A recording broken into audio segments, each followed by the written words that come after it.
Everyone is wondering whether he will or won't. Will the ban on using nuclear weapons in combat continue? What would happen if a nuclear weapon was used? Your inquiries about Putin and nuclear weapons are addressed by us. Before starting, don't forget to like and subscribe to our channel for more future updates. So let's start. Will Putin use nuclear weapons?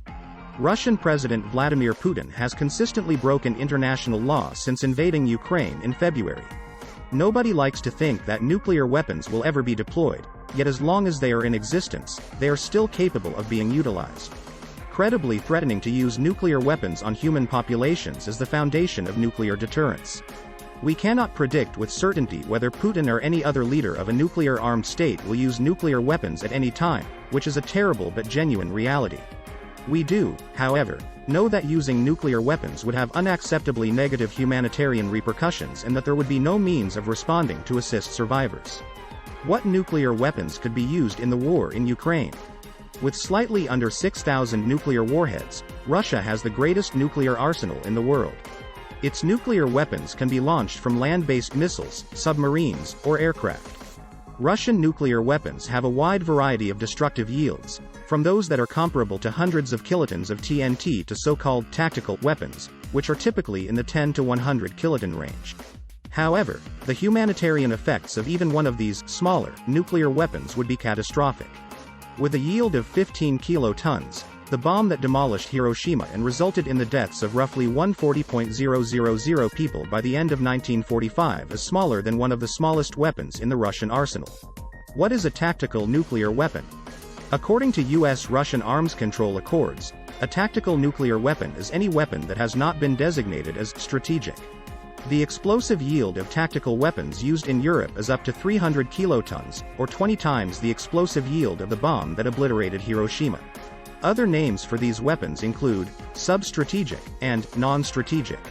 Nuclear tactical weapons most often refer to those that were created for use on Cold War battlefields in Europe. They were stationed all over the continent in the 20th century in case a hot battle between NATO and the Warsaw Pact intensified. Around 7,500 of these missiles were deployed around Europe towards the end of the 1980s, but the mutual unilateral reductions that occurred in the early 1990s greatly reduced the number. Currently, according to the Federation of American Scientists, Russia has 1,912 non-strategic nuclear warheads, and the United States has about 100 such warheads deployed in 5 European nations. What would happen immediately after the use of a nuclear weapon? No of the size, yield, or range, a nuclear weapon is still a nuclear weapon. Its application anywhere, at any time, would have significant humanitarian ramifications. Around 140,000 people perished at Hiroshima after a small nuclear weapon was detonated there, and years later, people are still afflicted with radiation-related illnesses. The fireball from a nuclear explosion reaches its greatest magnitude in around 10 seconds. Massive amounts of energy are released during a nuclear explosion in the form of blast, heat, and radiation. Many hundreds of kilometers per hour are covered by a massive shockwave. Near ground zero, the explosion kills people, but farther distant it results in internal bleeding, lung ailments, and ear damage. Buildings that collapse and flying items injure people. The intensity of the thermal radiation causes practically everything around ground zero to vaporize. The intense heat produces serious burns and starts fires across a wide region that combine to form a massive firestorm. Even those in underground shelters risk dying from carbon monoxide poisoning and oxygen deprivation. After that, everyone in the world will rush to aid the victims. They will, however, have to wait. Emergency personnel won't be able to reach close enough to help some of the people who survived the initial blast, as has been demonstrated by various accounts by the ICRC. The already severely stretched medical services won't be able to handle it. The large number of casualties and injuries present will prevent doctors and nurses from being able to help as many people as they need to. There will be too many casualties to be able to provide specialized care for, such as radiation exposure or burns from the fireball. No healthcare system in the world, and especially not one in a nation at war, can adequately respond to a nuclear attack. What other consequences could result?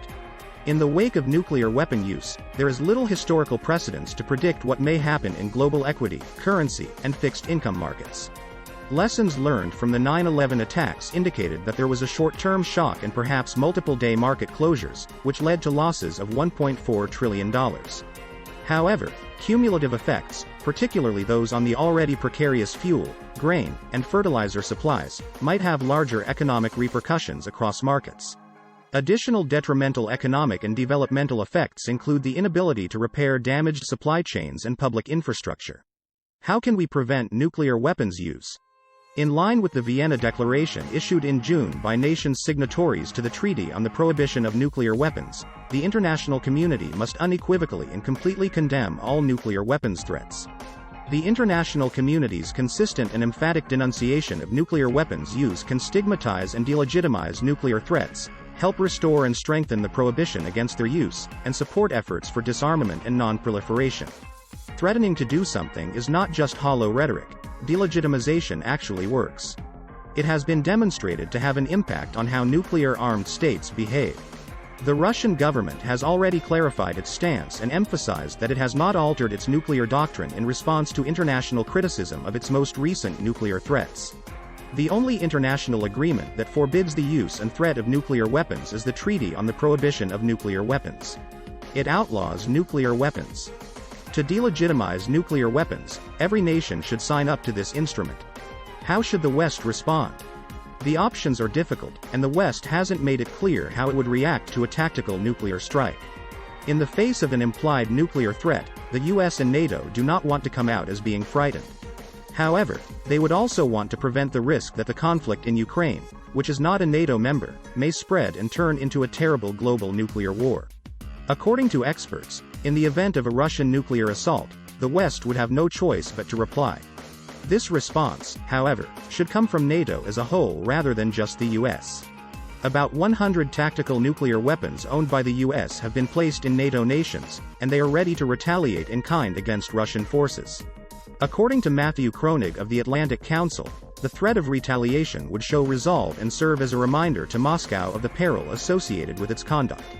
But, he added, it might also elicit a Russian nuclear retaliation, increasing the likelihood of a broader nuclear exchange and more humanitarian catastrophe.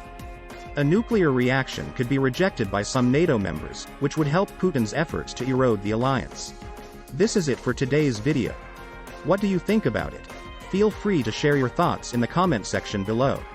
Don't forget to like and subscribe to our channel for more future updates. Thanks for watching.